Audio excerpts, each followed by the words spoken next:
Hey everyone, welcome to the Horror Show. I'm Cecil Laird. I'm Marcia Parker. And Jaime and Fuego here for our continued coverage of the LV-426. That's right, the April 26th coverage for the 30th anniversary of the Aliens franchise. One that is about to see a new film next year and lots of other exciting stuff with their property. But we're here to talk about the second film, Jimmy C, Mr. James Cameron's 57 years later after Ridley Scott's classic. Ripley's floating around in space, and yes, she is just mistakenly discovered upon, and the adventure begins again. She ends up with some colonial marines. She goes back to LV-426 with hopes that she's going to destroy these creatures, but things don't exactly work out that way, do they, Cecil? Not exactly, no. There's government espionage from certain people. There's misleading things. There's inexperience. There's just flat-out disbelief. All of it works against the crew as they go through, and basically, as James Cameron delivers us, one of the premier action titles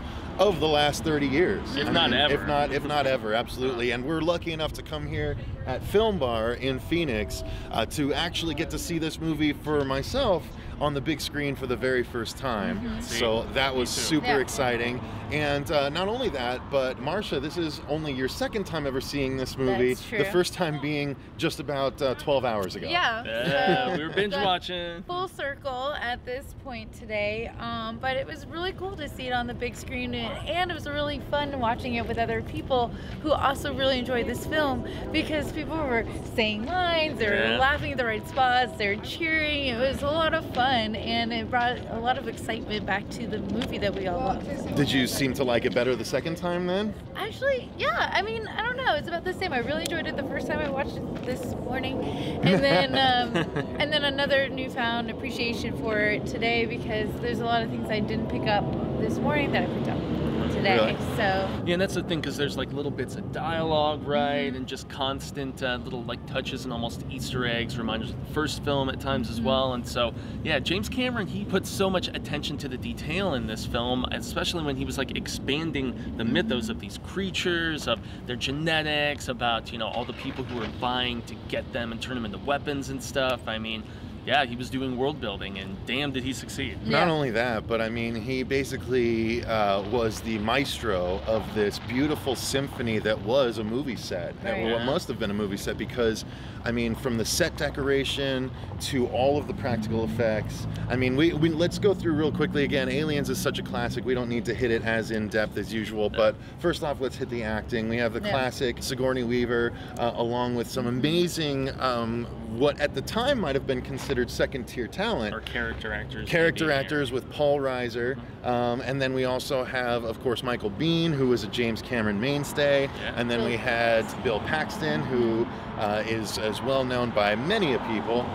Again, a James Cameron mainstay, i.e. Titanic and things like that. So him and Biehn were both in The Terminator, which he had just done a couple of years before this, which got him this gig pretty much. He was successful with that, and then they were like, okay, we're going to give you the reins to this franchise. They've been trying to do a sequel to, it's like 7 years at that point. Right, you know? Right. But then this one, again, as we mentioned earlier, became much more of an action movie than sort of a sci-fi horror movie like the first one. So, Marcia, what did you think of that? I liked it. To me, there were still some scary factors of it. Just seeing the Queen and her full like height and all her beautiful slimy and baby projecting, like when she separates from her birth canal. Not by choice. Amniotic sac, maybe? I don't know. Like, that was way more gross and disgusting than I watched it this morning, because of the sounds. I got to pick up a lot more sounds and the music that you're picking up on, we were talking about earlier. So James Horner, right? Yep, James Horner. Yeah, I so think good. I think the best thing I like about, you were talking about the set design, there were not as many buttons or corridors. Right. Not as many corridors, not as many buttons. There were a lot of corridors towards the end. But they were all different. It was necessary, and yeah, they didn't look the same.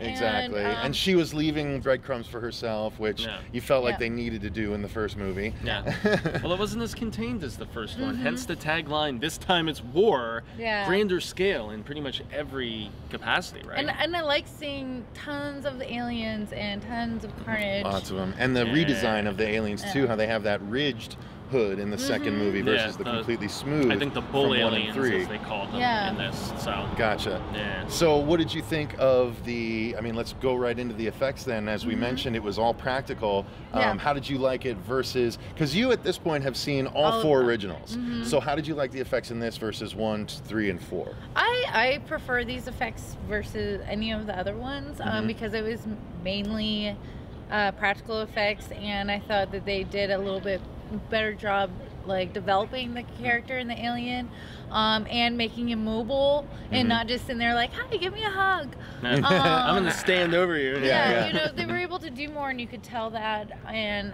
I really enjoyed all of that. So lots of good carnage in this movie. Fuego, what other thoughts do you have after watching it after all these years? Oh goodness, on the big screen, finally it was a dream come true, because this and something totally different, a film called Clerks, are my 2 favorite movies ever.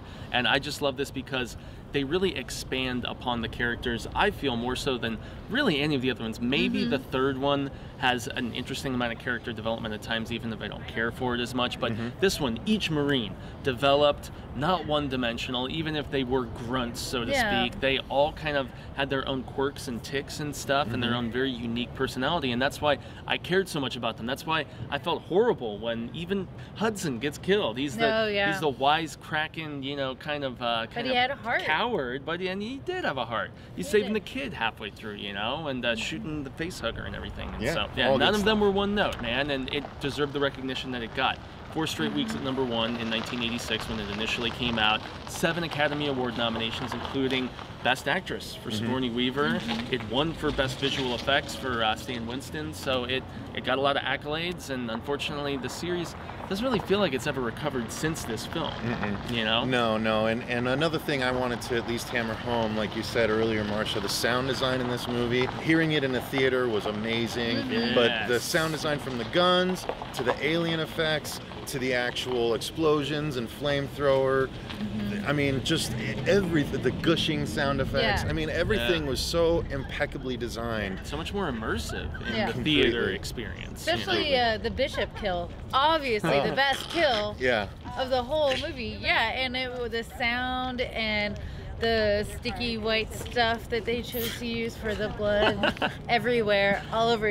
You just couldn't leave that one alone. His face, neck, and chest. I mean, someone's gonna talk about it. I mean, it's out there. I mean, I'm not the only one who's probably correlated. Probably not. Oh, okay, but we don't need to go quite that in depth. So that's gonna do it, I think, for our retrospective on the fantastic film Aliens. Any final words on it, guys? It's aged like fine wine.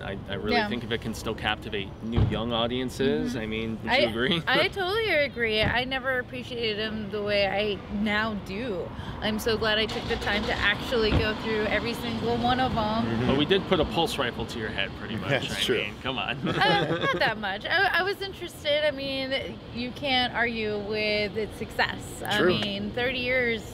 And multiple sequels. You know? Yeah. So going forward, do you think after having watched all these originals, when a new Alien movie comes out, will you be more interested to see it now? Yeah, because I'll know what's going on. And like, I went and saw Prometheus, and even though I was like, I don't understand what's going on, but not really. And it's kind of separate from its own storyline anyhow. Obviously, it has nothing to do with the Ripley story arc, but I understand more what it was about now that I've seen the series. Alien, Well, to be fair, I think a lot of people who have seen all 4 Alien movies still didn't know what the hell Prometheus was about. So I'm one of them. Didn't know, I enjoyed didn't care, it, but didn't appreciate it. Period. Yeah, it was flawed, but still intriguing. Hey, you know, so. that's what's so great about it is that this series has been brought to us by so many different types of storytellers, and is still going. So it has, you know, one movie is more for somebody else than it is for others, and I think that's what's going to keep it going, keep it alive. Yeah, for sure. Yeah. So I think that's going to do it, guys. Thanks for watching this review of Aliens. I guess we should call it a retro review. Yeah. Or anniversary review, maybe, for this one. Yep. But thanks for watching. I've been Cecil Laird. Gracias, I've been Jaime and Fuego. And I'm Marcia Parker. And until next time, remember,